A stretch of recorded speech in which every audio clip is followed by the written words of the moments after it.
Shalom Vracha, chers amis, on va faire une petite réflexion ensemble sur la paracha de la semaine, la paracha de Vaïra, si vous voulez bien. Et on est déjà dans le livre de Shemot, qu'on a donc débuté la semaine dernière, paracha de Shemot, et là on est déjà dans Vaïra. Dans la Torah, dans cette paracha, il est marqué, je vous lis le pasuk, Vaïdaber Moshe, Ken el Bnei Israël, Velo Shamru el Moshe, Mikotzer Ruach me'avoda kasha. Vaïdaber Hashem el Moshe lemor, Bo daber el Paro meler Mitzrayim. Vishalach et Bnei Israël me'artzo, Vaïdaber Moshe lifnei Hashem lemor, En Bnei Israël lo shamru elai. Et maintenant, pourquoi? En vérité, il dit, Ishma eni Paro vani aral sefataim. Je vous traduis ici ce que le psukim ici de chapitre 6 de Parashat Vaïra, versets 9 à 12, c'est marqué Moshe parla au Bnei Israël, il leur a annoncé qu'Akadosh Baruch Hu allait les délivrer pour les faire entrer en Eretz Israël, mais ils n'ont pas écouté Moshe Rabbeinu. Pourquoi ils n'ont pas écouté Moshe Rabbeinu? C'est marqué ici à cause du souffle court et de la dure servitude. C'est marqué un petit peu plus loin, c'est marqué ici, Akadosh Baruch Hu a parlé à Moshe Rabbeinu, il a dit va parler à Pharaon, roi d'Égypte, et il renverra les Bnei Israël de son pays. Moshe Rabbeinu, il a dit à Hachem, il a dit quelque chose de tout à fait juste, il a dit, les Bnei Israël déjà ne m'ont pas écouté quand je suis parti leur parler. Comment Pharaon lui-même va m'écouter?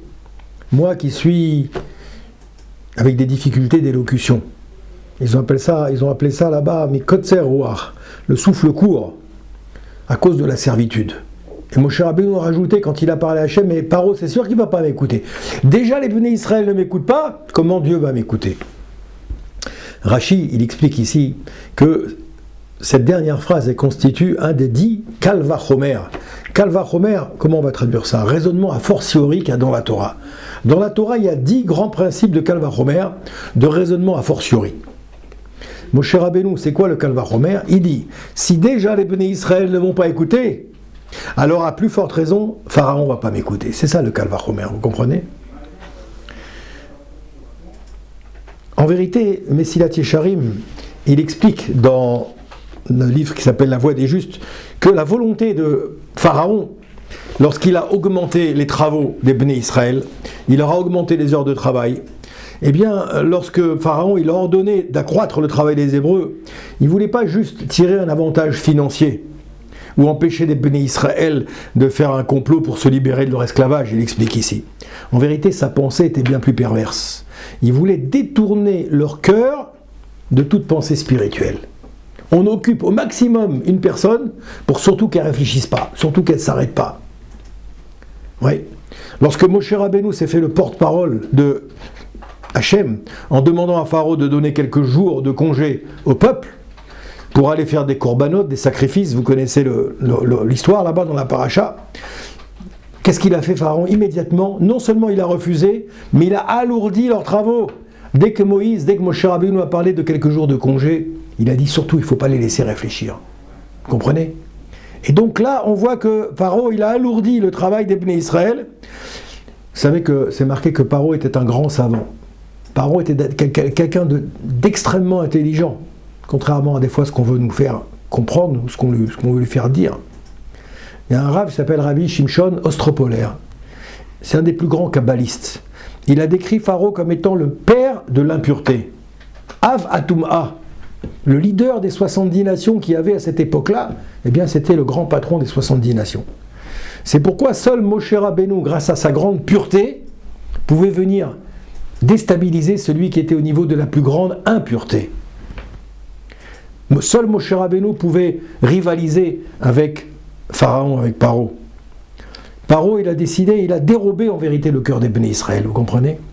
Il leur a pas laissé un instant pour méditer sur la grandeur d'Akadosh Baruch Hu et sur le sens de la vie. Il a voulu les priver de leur faculté de penser, tout simplement, en les écartant de toute révolte, de tout moment de réflexion. Les Balé Moussar, ils comparent Paro à quoi? Au Yetzer Hara. C'est la même technique, c'est la même tactique, c'est les mêmes procédés que le Yetzer Hara utilise et que Paro a utilisé, usant de ce même stratagème. Le but étant quoi? De nous priver de notre cœur. Le Rambam, Rabbi Moshe ben Maimon, dont c'était la Askara il n'y a pas longtemps de cela, il explique que l'homme est constitué de 2 centres principaux au niveau de son corps. Le cerveau, qui est l'ordinateur de l'homme, qui est destiné à connaître la Torah, à étudier la Torah et au niveau intellectuel, et le cœur.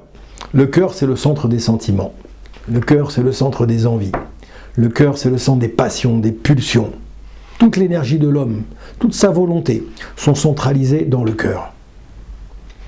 Il permet d'éprouver des sensations, les plaisirs de la nourriture, mais aussi les regards interdits, les bonnes choses de ce monde comme les mauvaises choses de ce monde. Le cœur doit s'efforcer de découvrir les sensations spirituelles. La vie est une lutte permanente, en vérité, nous explique le Rav Ostropoler, entre l'esprit et le cœur. Il y a une guerre entre l'esprit et le cœur. Et il est plus aisé toujours de suivre notre cœur, bien sûr, que de laisser dominer notre esprit. C'est pour ça qu'on fait beaucoup d'erreurs dans notre vie. Tout le but de la Avodat Hashem, tout le but du rapprochement d'Hashem et du travail qu'il faut faire vis-à-vis d'Hashem, c'est quoi? C'est d'aboutir à Veyadata Hayom Va'ashavota et Levavecha. C'est quoi? Tu sauras aujourd'hui et tu le ramèneras vers ton cœur. Ne jamais oublier que ce monde n'est pas Efker. De même qu'un jeune enfant, il prononce une bénédiction sans comprendre ce qu'il dit, un homme, il peut rester toute sa vie avec un cœur d'enfant, complètement, malgré toutes ses connaissances. Il doit modeler son cœur, l'homme. Il doit faire la connexion entre ses connaissances et entre ses sentiments. Ce Rav nous explique que la différence qu'il y a entre ceux qui servent Hachem machinalement, à la manière des robots, et ceux qui servent véritablement Hachem avec leur cœur. Le Rambam nous explique en vérité, que dans ce monde, c'est le cœur toujours qui l'emporte. Oui, le cœur s'emballe, entraîné par les passions, le cœur s'emballe, entraîné par les pulsions, les sentiments toujours prennent le dessus. L'homme s'engouffre dans un sable mouvement, il est pris dans un espèce de, de tsunami, à la merci de son cœur. Il perd toutes ses facultés de raisonnement.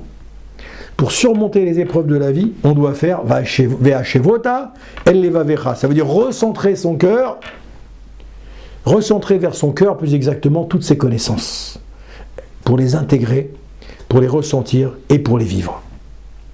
Je termine avec ça. Le Rav nous explique qu'au moment de la faute, on en arrive à oublier Hachem. Pourquoi? Parce que le savoir qu'on a acquis, eh bien ce savoir, il n'est pas intégré dans le cœur. Ce savoir, il reste externe, il reste superficiel par rapport à mon cœur. Lorsque le cœur prend le dessus, il faut faire triompher l'intellect en se disant « Qu'est-ce qu'on va penser de moi à 120 ans si je fais telle ou telle bêtise ?» Pas aujourd'hui. Aujourd'hui, je suis pris par la passion, par la pulsion, mais je pense « Qu'est-ce qu'on va penser de moi après 120 ans lorsque je quitterai ce monde ?»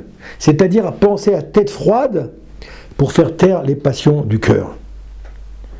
Alors, Baruch Hashem, ça c'est un petit enseignement que je voulais partager avec vous sur Parashat Vayera. Il y a encore tellement de choses à dire, mais je voudrais conclure effectivement en disant qu'il faut arriver à passer de la tête au cœur, de l'intellect au sentiment.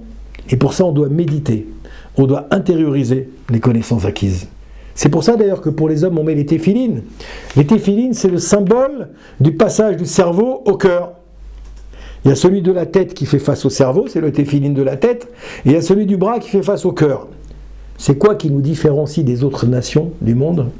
C'est la compréhension de ce que notre lien avec la Torah, elle implique dans notre vie. Voilà. Les événements nous permettent de saisir ce qu'Akadosh Baruch Hu, il attend de nous.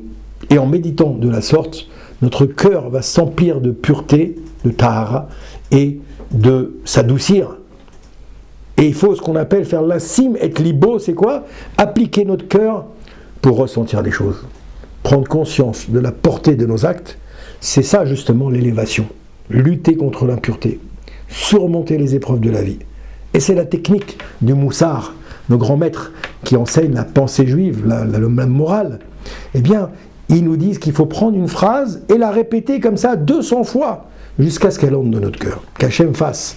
En ces jours de Shovavim, c'est la période dans laquelle nous sommes rentrés, depuis Parashat Shemot jusqu'à Parashat Mishpatim, on appelle ça Shovavim, qu'on devienne des tzadikim et des chachamim, que notre cœur s'allège de toutes les impuretés pour se charger de la pureté qui nous permettra d'intégrer la crainte du ciel, la Yirat Hashem, qui est le plus beau cadeau qu'Akadosh Baruch Hu nous a fait, d'avoir la crainte de lui et la crainte du ciel.